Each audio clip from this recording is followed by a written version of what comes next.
Have you ever noticed how a single moment can completely change your day? Not because something terrible happened, but because someone looked at you differently. A message that never received a reply. A conversation that suddenly felt colder. A room that became strangely quiet the moment you walked in. Nothing was said. Nothing was confirmed. Yet somehow, your mind turned silence into rejection. And before you realized it, you were no longer living your own experience. You were living inside someone else's imagination. Most people believe they're exhausted because life is demanding. But there is another kind of exhaustion. One that never comes from work. It comes from constantly asking invisible questions. Did they like me? Did I sound stupid? Why didn't they smile? What are they thinking about me? Day after day, the mind becomes a courtroom. Every glance is treated as evidence. Every silence becomes a verdict. Every opinion becomes another attempt to decide your worth. And perhaps the strangest part is this. Most of these trials never existed outside your own mind. Carl Jung believed that one of the greatest psychological tragedies is not being rejected by the world. It is slowly abandoning yourself while trying to avoid that rejection. Because the moment your peace depends on how other people see you, your life is no longer yours. So tonight, we are not going to learn how to impress people. We are going to explore something far more dangerous. How people lose themselves without ever realizing they disappeared. Every human being wants acceptance. There is nothing unusual about that. We are social creatures. From childhood, our survival depended on belonging. Being accepted once meant being protected. Being rejected often meant being left behind. Your brain still carries that ancient memory, which is why criticism hurts, why approval feels rewarding, why loneliness can feel almost physical. None of that is weakness. It is simply human. The problem begins when acceptance quietly changes its role, when it stops being something you appreciate and becomes something you require. Because from that moment on, you stop asking, "Is this who I am?" and start asking, "Will people approve of this version of me?" That single shift changes everything. Your decisions become smaller. Your opinions become quieter. Your dreams become safer. Not because they are wrong, but because they might not be accepted. Most people never notice when this happens. There is no dramatic moment, no warning. It happens one compromise at a time. You laugh at jokes you never found funny. You hide opinions that matter to you. You apologize for things that require no apology. You slowly become fluent in pretending. Until one day, you wake up exhausted, not because you've been working too hard, but because you've been performing for too long. Jung believed that the greatest journey in life is not becoming someone new. It is returning to the person you were, before fear taught you to become someone else. And that journey begins with one uncomfortable realization. Perhaps the person you have spent years trying to protect isn't even the real you. Imagine waking up tomorrow and discovering that nobody could judge you. No praise, no criticism, no approval. For 1 week, would you still choose the same life? Most people think they're making independent decisions, but often they're making predictable ones. Not because they're forced, but because they are being watched. Or at least, they believe they are. Slowly, approval stops becoming a pleasant feeling. It becomes a necessity. Your mood begins to rise with compliments and fall with criticism. Your peace no longer belongs to you. It belongs to whoever happens to be looking. Imagine building a beautiful house.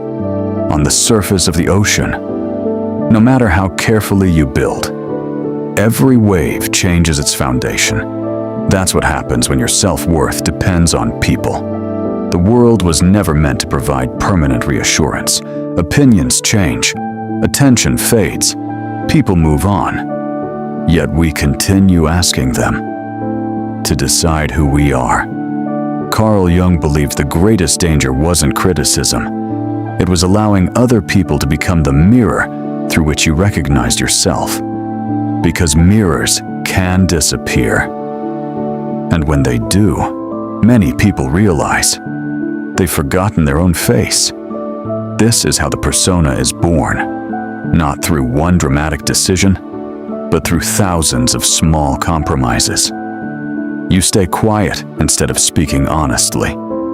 You hide parts of yourself to avoid rejection. You slowly become the version that receives the most approval, until one day, the mask feels more familiar than the person beneath it. And perhaps that is the quiet tragedy of modern life. Not losing the world's approval, but losing yourself while trying to keep it. Because the moment you stop asking, "Who do they want me to be?" you finally make room for a different question. Who am I? When nobody is watching, there is a strange freedom. That arrives the moment you realize something simple.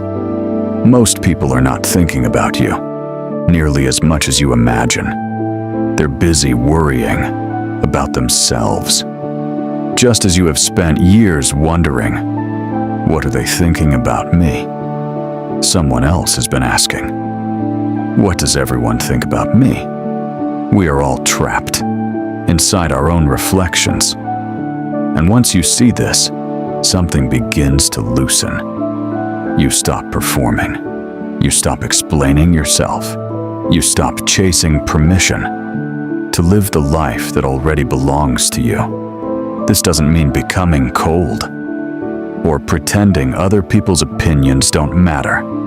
It means refusing to let them become the foundation of your identity. Because approval is unpredictable. Some people will misunderstand you. Some will leave. Some will judge a version of you that never truly existed. And that's a burden you were never meant to carry. Carl Jung once wrote, "The privilege of a lifetime is to become who you truly are. Not who receives the most applause, not who causes the fewest disappointments, but who you are when the masks finally fall away." That journey is rarely comfortable, because every mask you remove feels like losing a part of yourself until you realize it was never you. Real freedom isn't found when everyone accepts you. It begins when you finally accept yourself. Because the world will always have another opinion, another expectation, another standard to chase. But your life was never meant to become a collection of other people's expectations. It was meant to become an honest expression of your own. And perhaps that is what focusing on yourself truly means. Not becoming selfish, not shutting the world out, but remembering that the loudest voice in your life should never drown out your own. Perhaps the life you've been searching for was never waiting on the other side of success, or recognition, or approval.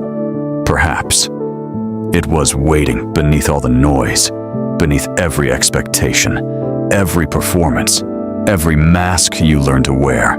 For years, you may have believed that freedom meant changing the world around you.